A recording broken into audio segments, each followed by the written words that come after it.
Nesse vídeo você vai entender que Jesus nos resgatou da maldição da lei e ela não faz mais parte da nossa vida por causa da morte e ressurreição de Jesus na cruz. Meu irmão, é bem verdade que se você parar para pensar, você só tem direito àquilo que você conhece. Então hoje você vai conhecer o que a morte e a ressurreição de Jesus fez, levando sobre o madeiro toda a maldição da lei, que é a miséria, a enfermidade e a morte. Então fica comigo aqui até o final, que eu tenho certeza que você vai sair daqui extremamente abençoado. Olá, eu sou o Lélio Castro e você está aqui em nosso canal Jesus, Favor e Graça. E antes de nós iniciarmos esse assunto que é tão importante para o nosso crescimento e nosso conhecimento, eu vou pedir para você, meu irmão, para que você possa curtir aqui esse vídeo, faça com que essa mensagem de graça, de fé, possa alcançar mais pessoas. Então clica aqui no curtir, compartilha também esse vídeo com o máximo de pessoas que você pode compartilhar, meu irmão. Tenho certeza que as pessoas serão abençoadas com esse vídeo. Então eu conto com você. Bem verdade, meu irmão, que você não pode exigir direitos se você não conhece. Você já parou para pensar você exigir algo que você ainda não conhece? Não tem como você fazer isso. Eu vou te dar um exemplo. Imagina que você vai comprar uma TV e a loja naquele momento está ali fazendo uma promoção referente àquela TV. Se você comprar a TV, você vai ter 5 anos de assinatura de determinado stream. Só que você vai para sua casa, recebe a sua TV e você não ficou sabendo dessa assinatura que você direito. Então o que vai acontecer? Você vai usufruir daquilo que aquela TV tem, mas como você não sabe que você tinha ganhado 5 anos de assinatura de um stream, você nunca vai exigir os seus direitos. Meu irmão, quando a gente fala sobre esse assunto ou sobre qualquer outro assunto da Bíblia, você precisa entender que o conhecimento é a porta, é a chave para você exigir aquilo que lhe é direito. Você precisa parar para pensar um pouco mais e entender o que a Bíblia diz ao seu respeito, o que a obra de Jesus na cruz promoveu para você, te favoreceu, para que quando determinada situação apareça na sua vida, você possa assim exigir os seus direitos. Jesus nos resgatou da maldição da lei, ou seja, ele nos resgatou da miséria, da enfermidade e da morte. Só que se você não sabe sobre isso, só que se você não tem conhecimento sobre isso, você não vai conseguir viver essa verdade na sua vida. A obra da remissão e de favor tornou Jesus um substituto em nosso lugar. Ele não carregou apenas os nossos pecados, como também ele levou todas as consequências do pecado na cruz. Olha o que vai dizer em Gálatas 3, 13 ao 14. Mas Cristo nos resgatou da maldição da lei, pronunciada pela lei, tomando sobre si a maldição por nossas ofensas. Pois as Escrituras dizem: maldito todo aquele que é pendurado no madeiro. Por meio de Cristo Jesus, os gentios foram abençoados com a mesma bênção de Abraão, para que recebêssemos pela fé o Espírito prometido. Gálatas 3, do 13 ao 14.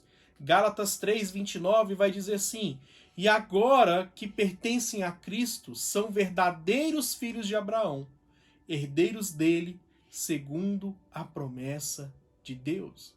Então olha que interessante, meu irmão, a Bíblia está dizendo aqui, o apóstolo Paulo escrevendo aos Gálatas, que agora nós fomos resgatados da maldição da lei.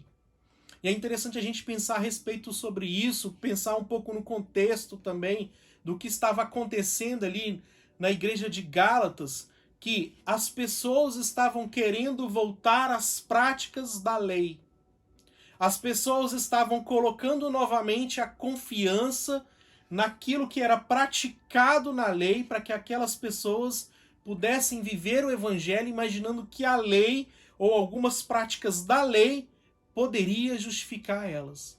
E aqui o apóstolo Paulo ele está justamente exortando o povo para que eles não voltem a esses costumes antigos, pois esses costumes antigos não poderiam trazer para eles aquilo que a morte e ressurreição de Jesus trouxe na cruz. A Bíblia vai dizer que maldito todo aquele que for pendurado no madeiro. Então, meu irmão, o que você precisa entender aqui que houve uma obra de substituição da parte de Jesus. Ou seja, ele se fez maldito por mim e por você, levando a maldição da lei que está em Deuteronômio 28 na cruz do Calvário. Maldito todo aquele que for pendurado no madeiro. Então, meu irmão, se você olhar para o contexto de Deuteronômio 28, lá está descrito todas as maldições das pessoas que não estão crendo em Jesus. Se eu olhar lá para trás, olhar para a lei fala de o homem tentar se justificar, de o homem tentar em todo o tempo alcançar o favor de Deus pelos seus méritos. Mas a lei mostrou para o povo, a lei mostrou para as pessoas do Antigo Testamento que elas não davam conta, que pelos seus méritos não seria possível, pelo aquilo que elas fazem não seria uma forma legítima de alcançar o favor de Deus. E Deus queria mostrar para eles que, olha, você precisa olhar para Deus. A Bíblia vai dizer em Romanos que a lei serviu como um aio, né, como um pedagogo que mostra para o homem que o homem necessita totalmente de Deus em Jesus para que ele fosse redimido, para que ele fosse justificado. Tudo que eles fizessem, os seus atos de justiça, tudo que eles fizessem por justiça própria, não ia alcançar aquilo que eles precisavam. Então, meu irmão, se você ler lá em Deuteronômio 28, você vai entender que nós fomos redimidos da miséria, nós fomos redimidos também da enfermidade e nós fomos redimidos da morte eterna. Ou seja, meu irmão, a substituição de Jesus morrendo, sofrendo em nosso lugar lá na cruz, foi para que nós pudéssemos agora deixar uma vida de miséria, deixar uma vida de enfermidade, deixar uma vida de morte eterna. Olha o que vai dizer lá em Deuteronômio 28, do verso 15 ao 17, vai dizer assim, ó: será, porém, que se não deres ouvido à voz do Senhor teu Deus, para não cuidares e cumprir todos os seus mandamentos, então virá sobre vocês todas essas maldições. Maldito será a tua cidade, maldito será tu no campo, maldito o teu custo, a tua amassadeira. Lá no final, no versículo 38 e 40, vai dizer que lançarás muita semente ao campo, porém vai colher pouco, porque o gafanhoto consumirá. Plantarás vinhas, cultivarás, porém não beberás vinho. Ou seja, meu irmão, tudo que o homem tentar fazer com a justiça própria não será alcançado. Tudo aquilo que o homem colher, ele vai ter dificuldade. Tudo aquilo que ele plantar, ele vai ter dificuldade de colher. Porque ele está levando em consideração uma justiça própria. Então, meu irmão, deixa eu dizer algo para você, mas existe uma realidade em Cristo que você precisa entender e compreender. Olha lá em 2 Coríntios 8:9, vai dizer: pois se vocês conhecem a graça do nosso Senhor Jesus, que, sendo ele rico, se fez pobre por amor de vocês, para que por meio da sua pobreza vocês se tornassem ricos. Ou seja, meu irmão, de novo a obra de substituição. Eu tenho um vídeo aqui no canal que eu falo que Jesus ele não era pobre, meu irmão. Depois você pode vir aqui e assistir esse vídeo. Eu vou deixar ele aqui na descrição para que você entenda e mude a sua mentalidade a respeito sobre isso. O catolicismo romano que prega muito que Jesus era pobre, que nós temos que viver uma vida pobre, de miséria. Mas não, meu irmão, se você entender esse versículo, ele está falando num contexto de dinheiro, que ele está falando que Jesus, sendo rico, se fez pobre, para que nele nós fôssemos ricos. Ou seja, a obra da substituição, tirando nós da maldição da lei que dizia que nós éramos miseráveis, que tudo que nós fizéssemos, plantássemos, nós não íamos colher. Filipenses 4,19 vai falar assim, ó: o meu Deus, segundo a sua riqueza, suprirá todas as vossas necessidades em glória por Cristo Jesus. Então, meu irmão, essa é a nossa nova realidade em Cristo a respeito de finanças. Aquilo que agora nós colocamos as mãos prospera, porque nós entendemos que a miséria foi levada no madeiro, que a miséria foi levada por Jesus. Amém? Eu quero abrir um parêntese para que você entenda que realmente o evangelho não é sobre dinheiro. O centro da mensagem do evangelho não é dinheiro, mas inclui, sim, prosperidade. E eu não estou falando sobre a tal teologia da prosperidade que as pessoas tanto pregam, que você tem que dar dinheiro, que você tem que dizimar, que assim você vai ser abençoado. Não. Mas é porque você é abençoado, que você contribui na igreja, que você entrega seu dízimo, entrega sua oferta. Amém? Mas esse não é o nosso assunto agora. Eu quero que você entenda que Jesus levou naquela cruz toda a miséria que veio da lei, toda a miséria que veio com a entrada do pecado na humanidade. Amém, meu irmão? 1 Timóteo 6,10 vai dizer assim, ó, porque o amor ao dinheiro é a raiz de toda espécie de mal. Nessa cobiça alguns se desviaram da fé e se transpassaram a si mesmo como muitas dores. Então, meu irmão, Jesus, ele nos orienta que nós não tenhamos amor ao dinheiro. Aqui, no caso, o apóstolo Paulo orientando a Timóteo, ó Timóteo, alguns se desviaram da fé porque o dinheiro tornou mais importante. Não, meu irmão. O evangelho não é sobre isso. Mas eu quero que você entenda que o mesmo apóstolo Paulo também orientou aqui Timóteo no capítulo 6, 17 ao 19, que os ricos sejam generosos de boas obras, que o dinheiro é para que você possa abençoar as pessoas, é que o dinheiro é para que você possa abençoar a vida daqueles que estão necessitados. Amém?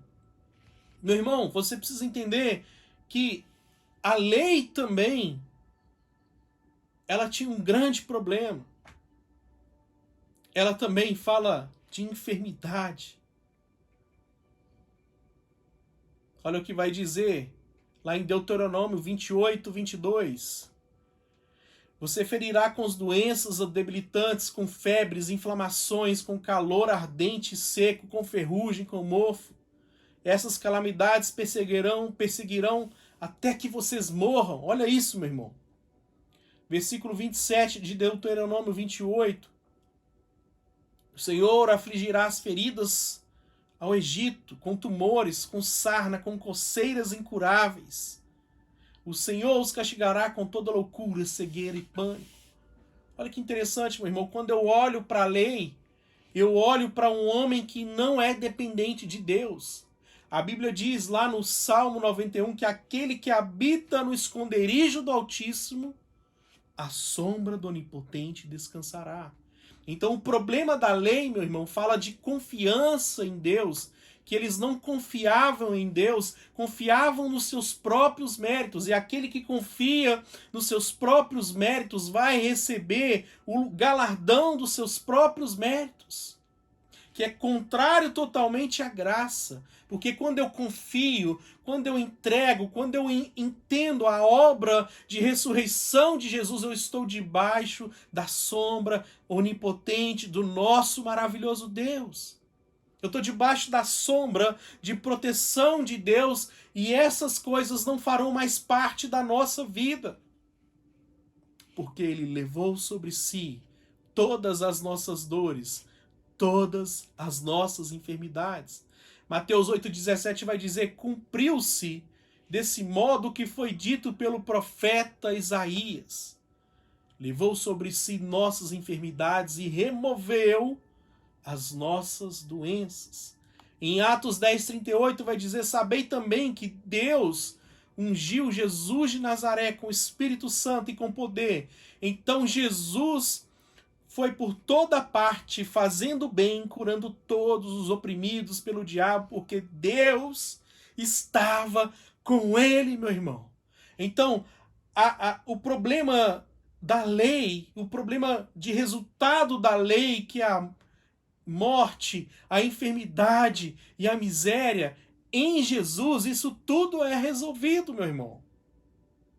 Você consegue entender e consegue compreender a magnitude disso, a grandiosidade disso?